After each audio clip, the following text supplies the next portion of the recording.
तो अपना अपना थर्ड टॉपिक यहाँ से कंटिन्यू है, द एज ऑफ रिवॉल्यूशन। हमने अभी तक क्या देखा है, दो चीज़, कि भैया 1830 में दो चीज़ हुआ, क्या क्या, जुलाई रिवॉल्यूशन और ग्रीक रिवॉल्यूशन। मेरे साथ बोला है, जुलाई रिवॉल्यूशन और ग्रीक रिवॉल्यूशन। अब क्या हुआ, इसमें हम लोग तीन चीज़ पढ़ेंगे, तीन टॉपिक पढ़ेंगे, छोटे छोटे टॉपिक। पहला टॉपिक का नाम है रोमांटिसिज्म, सेकेंड टॉपिक का नाम है hunger, hardship and popular revolt, third topic का नाम है 1848 द रिवॉल्यूशन ऑफ लिबरल्स। तो पहला टॉपिक की ओर हम लोग बढ़ते हैं। देखो, तो क्या हुआ ना कि जो नेशनलिज्म का जो फीलिंग था ना, नेशनलिज्म मतलब अपने देश के प्रति प्यार, अपने कल्चर के प्रति प्यार, ये वाला जो फीलिंग था ना, ये सिर्फ लड़ाई झगड़ा मतलब वॉर्स और टेरिटोरियल एक्सपेंशन से नहीं आया ये सबसे।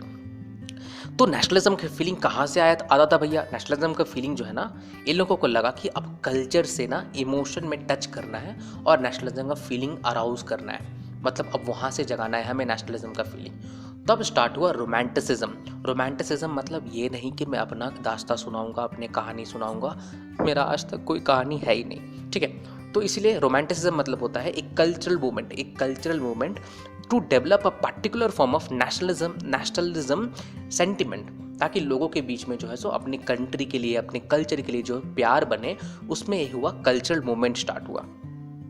तो एक नाम जो हमें याद रखना है वो है जर्मन फिलोसफर, उनका नाम क्या था, जोहान गॉटफ्रायड।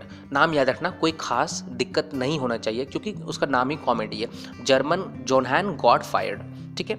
तो इसने क्या किया, इसने ट्राई करता था ये कि कल्चरल अमंग पीपल जो नेशनलिज्म का जो है सो आइडिया कैसे जगाएंगे। तो folk song, folk dance, folk poetry, ये सब सुना के एक एग्जांपल, मतलब फोल्क सॉन्ग मतलब क्या है ना कि वहाँ का जो कल्चर है ना उस हिसाब से गाना गाओ।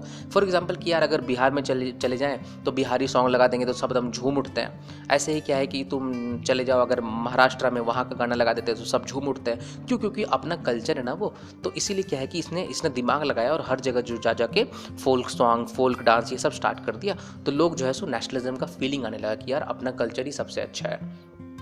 एक थोड़ा सा बुरा वाला कहानी सुन लेते हैं और समझते हैं कि इसके रोमांटिसिज्म के लिए और ज़्यादा समझते हैं। तो देख क्या हुआ, एंड ऑफ 18th सेंचुरी में ग्रेट पावर जैसे कौन कौन थे, रशिया, पर्शिया और ऑस्ट्रेलिया, ये लोग मिल करके क्या किए, पोलैंड को जो है सो अलग कर दिए।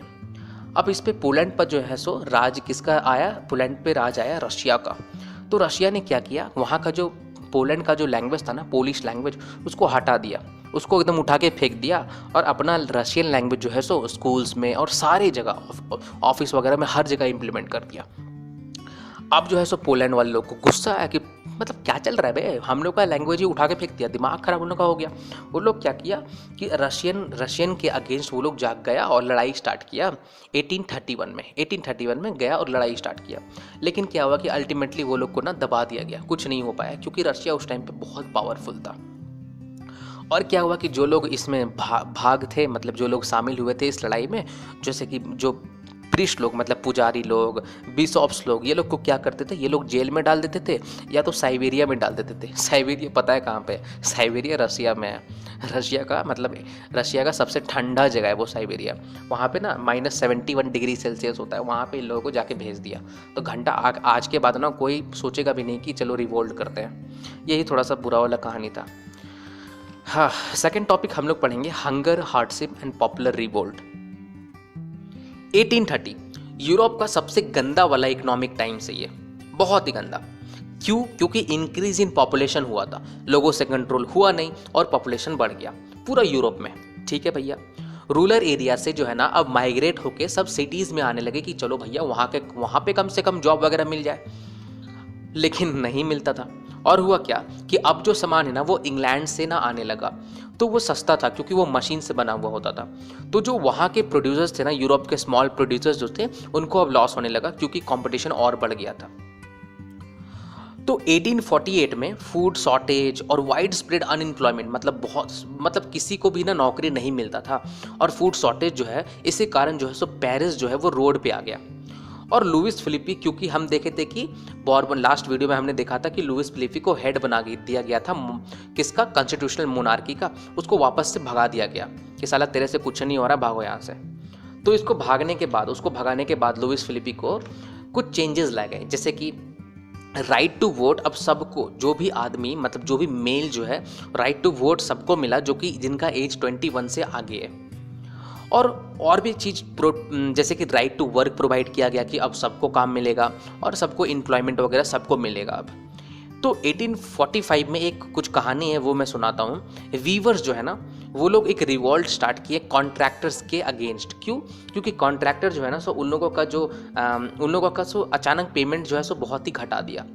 तो 4 जून 1845 में लार्ज क्राउड ऑफ वीवर्स जो है सो जाके डिमांड करने लगे कि भैया हम लोगों को हायर वेज चाहिए, हाई, और जो हम लोग का पैसा हम लोगों को ज़्यादा चाहिए। कॉन्ट्रैक्टर जो है वो अपना फैमिली के साथ भाग गया और उल्टे में हुआ क्या कि 11 वीवर्स को गोली से उड़ा दिया गया। 11 गोली निकालना बड़ा टफ हो जाता है यार। तो मतलब उन लोगों को 11 वीवर जो है सो अब मर चुके थे।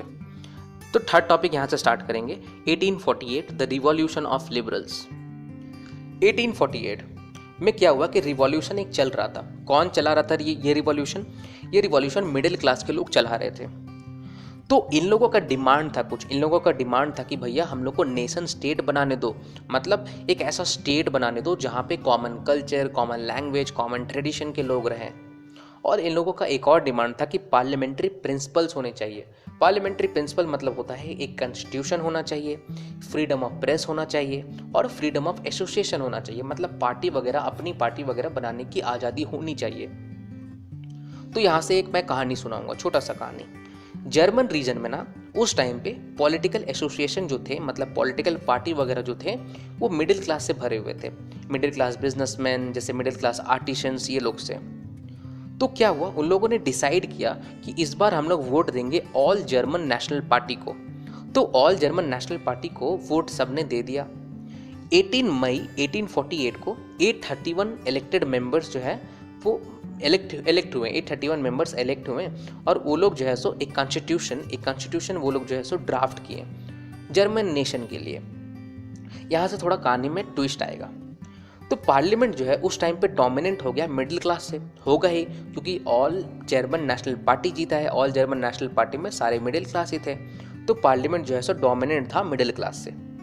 तो ये लोग क्या किए, ये लोग रेसिस्ट किए डिमांड्स किसका, वर्कर्स और आर्टिशंस का। जो लोग साले हेल्प किए थे इन लोगों को जीतने में, उन लोगों का डिमांड ही यही लोग नहीं मानने लगे। तो वो लोग चालाक, वो लोग बोले कि भैया हम लोग जो है सो अपना सपोर्ट हटा लेंगे। वो लोग अपना सपोर्ट हटा लिए। इससे क्या हुआ कि ट्रूप्स जो है, मतलब जो सैनिक जो लोग हैं, वो लोग वापस आया और नेशनल असेंबली जो बना हुआ था उसको वापस से हटा दिया, मतलब उसको हटा दिया गया। तो ये लोग जो इतना मेहनत किए सब पानी में मिल गया। लेकिन चेंजेस आए, बहुत कुछ चेंजेस आए। जो वहाँ से वो जो वापस से मोनार्की का जो शासन आ गया ना, राजा महाराजा का, वो लोग समझ गए कि अगर अब हम लोग जो है सो लोगों को परेशान करेंगे तो लोग हमारे विरुद्ध खड़ा होने लगे हैं। इसलिए उन लोगों ने 2 चेंजेस लाया। Number 1, serfdom and bounded labour abolished. उन लोगों को ख़त्म कर दिया गया। जो ज़बरदस्ती का अपर सेक्शन के लिए जो काम करना होता था ना किसान लोगों को, वो सब अब ख़त्म कर दिया गया। सेकंड क्या हुआ, हंगेरियंस को ऑटोनॉमी ग्रांट कर दिया गया, मतलब अब वो लोग जो है सो अपना सेल्फ गवर्निंग कंट्री बना सकते हैं। जहाँ उनकी गवर्नमेंट हो वो ऐसा कंट्री